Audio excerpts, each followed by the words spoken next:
Worst shock ever. My affair screamed his lungs out. My husband put his car on fire.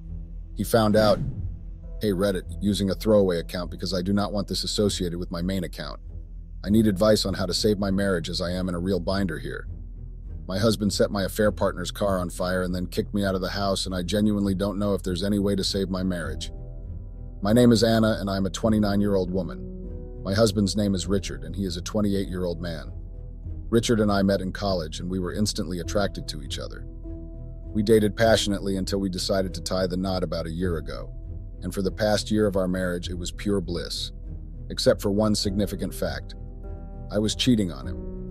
Richard was always deeply engrossed in his tech career, always tinkering with codes and algorithms, and that left me with plenty of free time at home. He earned more than enough to cover our bills, so my role naturally shifted to managing our household and the house chores. You see, Richard was always off doing his thing, and I was left at home having to entertain myself, feeling pretty darn lonely.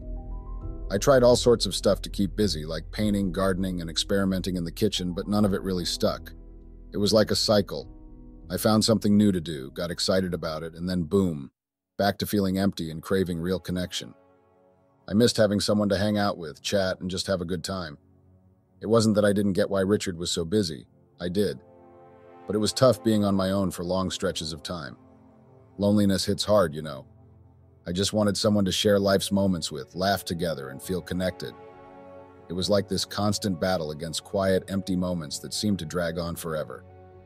So how did I meet my affair partner? Well, you see, back in high school, there was this guy, let's call him Mark. He was the type who could charm anyone, but behind that charm was a mess of drama. Mark and I had a turbulent relationship, lots of cheating, drugs, and disrespect. It tore me apart, and I knew I had to break free from that toxic cycle. I broke up with him right after we graduated high school. Then I went to college where I met Richard. He was steady, kind, loyal, caring, and respectful, everything Mark wasn't. We fell in love and got married, leaving the chaos behind. Life with Richard was peaceful until Mark showed up out of nowhere. Mark resurfaced like a ghost from my past. He reached out to me and apologized. He said he didn't know I was married and that despite that, he still wanted to meet up and apologize in person. Despite my hesitation, curiosity got the better of me, and I agreed to meet him for closure. Meeting Mark was like opening an old, dusty book filled with memories. Some sweet, many bitter. We reminisced about our high school days, the drama, the laughter, and the friendships that either faded or evolved. It felt oddly comforting to connect with someone from my past, especially during those moments when Richard was buried deep in work. Loneliness has a way of creeping in, even in the happiest of marriages. Richard tried his best to be there for me, but his demanding job often took his time. So when Mark suggested staying in touch, I saw it as a lifeline, a way to fill the gaps when Richard couldn't. Little did I know how dangerous that lifeline would become. As Mark and I got back in touch, we started talking more and more. It became a routine for me to check my phone constantly, waiting for his messages. This new habit didn't go unnoticed by Richard. He asked me why I was always glued to my phone, and I made up a story about getting into content creation, which seemed to satisfy him. The truth was, I was enjoying the attention and conversation with Mark, especially during the times when Richard was busy with work. It felt like a breath of fresh air amidst the boringness of my daily life. The more I chatted with Mark, the more I found myself pulling away from Richard. It wasn't something I planned. It just kind of happened as our conversations deepened. Mark seemed to get me in ways Richard didn't. Or maybe I just never opened up to Richard like I did with Mark. We talked about everything under the sun, creating a bond that felt familiar yet thrillingly new. I knew I was drifting away from my marriage. Mark's understanding and attention filled a void I didn't even realize existed. It wasn't just about the excitement of a secret connection. It was about feeling truly heard and valued in a way that was different from my relationship with Richard. I confided more in Mark, and I unintentionally distanced myself emotionally from Richard. It was like building a separate world where I could be someone else, away from the routines and expectations of marriage. Mark hadn't really changed much since high school. He was still into drugs, and you couldn't always rely on him. But he had this charm that drew you in, made you forget about his flaws. He seemed more grown up now, but you could still see glimpses of his old self. Back then, I wasn't the most outgoing person. Mark's popularity helped me make friends, but they were more like acquaintances. People liked being around us because of him. After reconnecting with Mark post-marriage, I found solace in our talks. It felt good to have someone to chat with, someone who seemed to get me. I didn't think too much about his faults. I just enjoyed the connection we had. Looking back, I see that I was looking for something outside my marriage, seeking comfort and attention. Mark became an escape from the routine, a way to feel special again. It wasn't about him being better than Richard. It was about feeling understood and valued, even if only for a while. As I hung out more with Mark, our talks weren't just limited to texts or calls anymore. We started meeting up in person, hitting up coffee shops, catching a flick, or just wandering around town. It felt good to have someone to share these simple joys with. Mark's outgoing vibe rubbed off on me, and it boosted my confidence and made me more willing to try new things. I found myself stepping out of my comfort zone, exploring new places, and enjoying being with someone who got me. Our chats weren't just about small talk. We talked about movies, books, life experiences, and more. It was very refreshing to have deep conversations and feel mentally stimulated again. It was like unlocking a part of me that had been dormant for a while. These hangouts with Mark brought excitement and freshness into my routine, something I had been craving. It was easy to get caught up in the fun and forget about the possible consequences, just relishing in the companionship and shared interests. Mark and I kept up our hangouts, just enjoying each other's company. Despite the warning signs waving like crazy, I was too caught up in the moment to pay much attention. One big flag was that I always ended up footing the bill whenever we went out. Mark had a knack for conveniently forgetting his wallet or coming up with reasons why he couldn't pay. If he did borrow money, it was like throwing it into a black hole. I never saw it again. But hey, I was happy to have someone to hang out with, so I brushed it off. Our hangouts evolved from coffee shops and cinemas to chilling at each other's places. Since Mark still lived with his folks, my place became our go-to spot. He loved hanging out at my place, especially Richard's gaming room. Our house was pretty sweet. We had a pool, a man cave, and a gaming room Mark adored. He could spend hours in there, lost in games and enjoying the setup.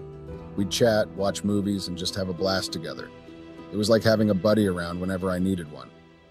As Mark and I spent more time together, our friendship took on a playful, flirty vibe. We'd tease each other, exchange witty banter, and throw in some playful compliments here and there. It was all in good fun, at least that's what we said. We promised to never cross any lines or take our banter seriously. I was married and didn't want to cheat on my husband, so at first we never went beyond flirting. But we kept joking around and teasing each other. Things started to get real. Our banter turned into serious flirting, and it felt like we were back in high school, all giddy and excited. Then one day, when Mark was hanging out at my place, things went further than they should have. I had been joking around casually with Mark, and then I sat on his lap as I joked. But then he would let me get up. One thing led to another, and before I knew it, we were making out and I was kissing him and tugging him to my room. After that intense moment with Mark, I was freaked out. It felt good, but I was also terrified. I kicked him out and blocked him, fearing my husband might somehow find out. Guilt hit me hard, but a few hours later, I caved in and unblocked Mark. We talked, and it turned out we both wanted more. We decided to keep it quiet, especially since Richard wasn't home much. We could sneak around without anyone knowing. That's where things took a wrong turn. With Mark around, I didn't feel alone anymore. It was like he became my go-to instead of Richard. Whenever Richard was out, Mark would come over and we'd act like a couple, doing things that should have been reserved for Richard and me. We would have sex right in the room that I shared with Richard. We would watch movies, cook together, and just hang out. It felt wrong, and I know it was cruel, but the thrill overshadowed any guilt I had. As time went on, I found myself tangled up in this affair with Mark. It was like living a double life, playing the role of a happy wife with Richard while sneaking around with Mark for excitement and fulfillment. Our meetings and hangouts became even more frequent and daring, and it always happened whenever Richard was out of town or busy. I just couldn't resist the temptation, even though guilt was always lingering in the back of my mind. Emotionally, Mark and I also grew closer. We shared intimate conversations, revealing parts of ourselves that I never shared with Richard. It created this bond that felt real and comforting, and it made me question my feelings and loyalty to my marriage. As more time passed, I started to question my commitment to Richard and the life we had built together. Mark was like my escape from the boringness and loneliness I felt in my marriage. He made me feel alive and desired in ways I hadn't experienced in a long time. Despite my deepening connection with Mark and the thrill he brought into my life, my love for Richard remained strong. I valued the stability and comfort Richard provided. He was reliable, hardworking, and had a promising future ahead, unlike Mark, whose life seemed way more uncertain and risky. But Mark's charm and ability to manipulate situations often clouded my judgment. He had a way of making things seem acceptable, even when I knew deep down they were wrong. He convinced me that our affair was harmless and was just a temporary escape from the routine of marriage. I desperately wanted to believe him. I needed reassurance that what I was doing wasn't morally wrong, that I wasn't betraying Richard's trust in the worst way. Mark's persuasive words became a lifeline, and it fed into my doubts and insecurities about my relationship. He assured me that we were too clever for Richard to ever suspect anything, that our affair was discreet and foolproof. He made me believe that Richard wouldn't even consider the possibility of infidelity. I should have seen through Mark's lies and manipulation. It was foolish of me to believe that we could carry on without Richard ever finding out. By the time Richard discovered our affair, Mark and I had been together for months.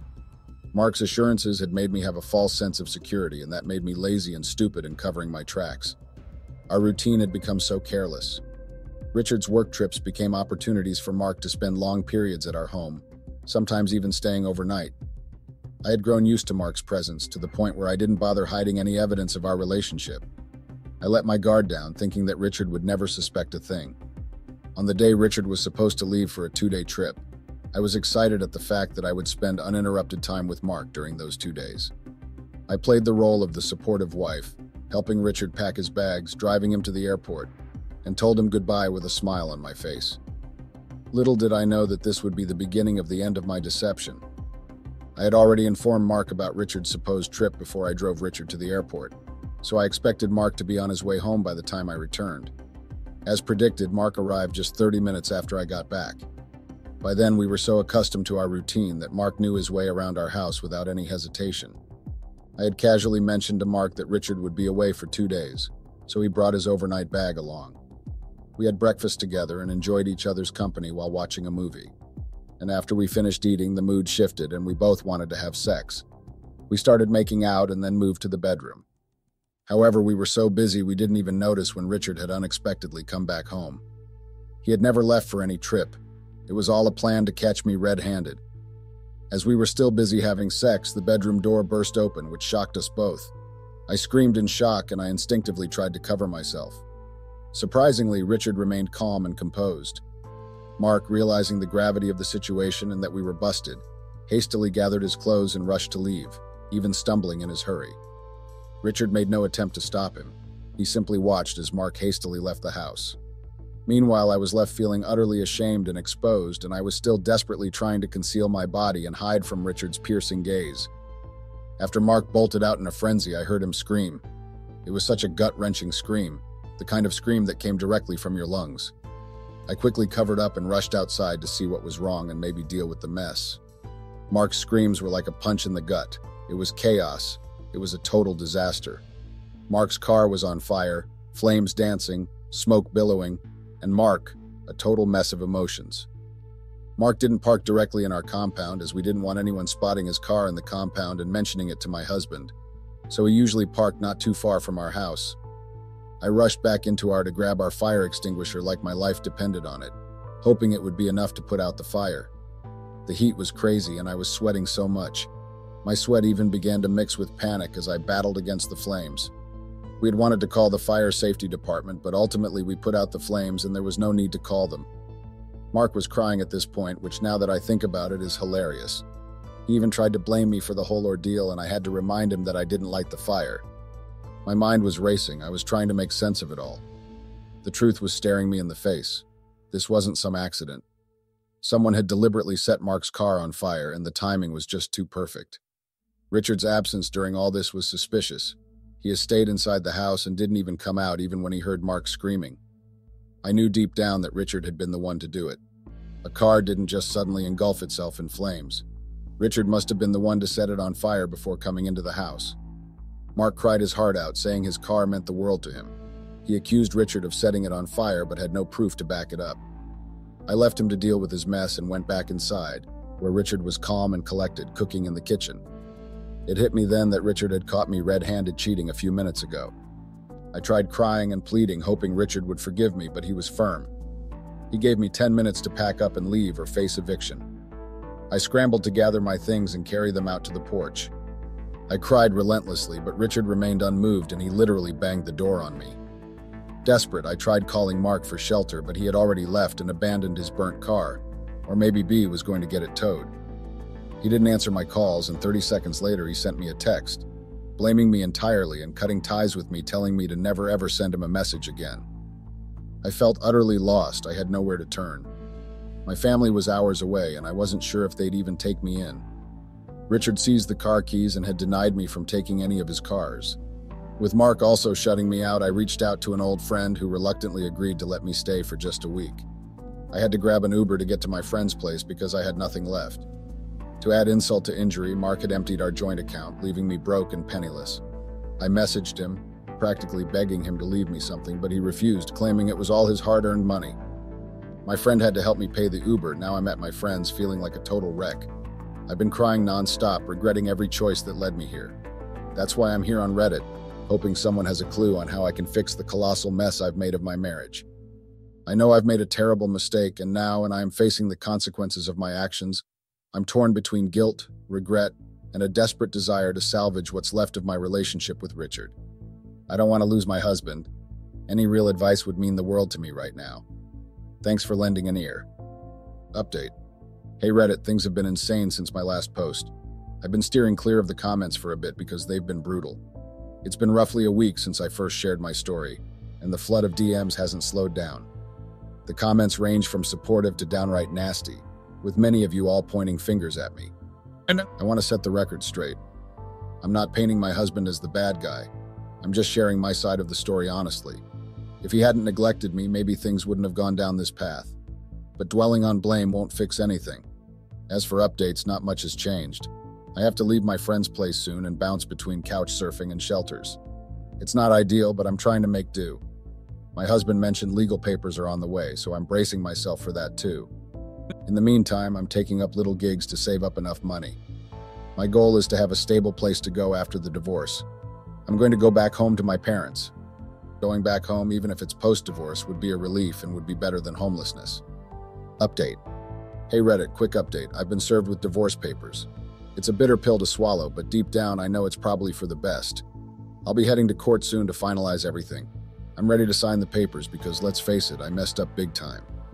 On another note, Mark hasn't reached out to me, and honestly, I don't expect him to. I realize now that I was just a temporary distraction for him, nothing more. It hurts, but I can't blame him for that. I blame myself for letting him back into my life despite knowing how toxic our history was. To keep afloat, I'm still juggling side gigs for some income. It's not much, but it's enough to keep me going. I'll probably share another update after the court proceedings. I don't want to dwell on the legal stuff, and hopefully it'll be swift since I've already agreed to sign the papers. Update. Hey Reddit, it's been a minute. I took a break from here because the comments were pretty harsh, to say the least. But I also received some kind DMs asking about the outcome, so here's the final update. The court proceedings were straightforward. The divorce was finalized without much hassle since I had already signed the papers. It's official. We're divorced now. Before we went into the courtroom, I tried to talk to Richard, maybe sway him into thinking I was making a mistake, but he wouldn't even look at me. He expressed his disgust and told me bluntly that he was the one who set the car on fire, and in his eyes it was justified given what I had done. He said I deserved it for being so selfish and ungrateful. It hit me very hard, and I had a moment in the bathroom to let it all out, and by let it all out, I mean I cried a lot in the bathroom.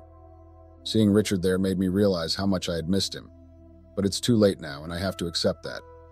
On the bright side, I managed to save enough money to come back home. My parents agreed to let me stay for a while, though they weren't happy about it due to what happened. They, along with everyone else, believe I brought this upon myself and that I deserve being divorced. And honestly, it stings that even my own family won't support me, but I just have to make do since I can't afford to move out now, so I can't argue with them. Job hunting is next on my agenda. Despite the huge gap in my resume, I'm hopeful I'll find something that pays the bills for now. This will probably be my final update. To those who offered support and kindness, thank you. To the rest, well, you can figure that out. Thanks for listening, everyone.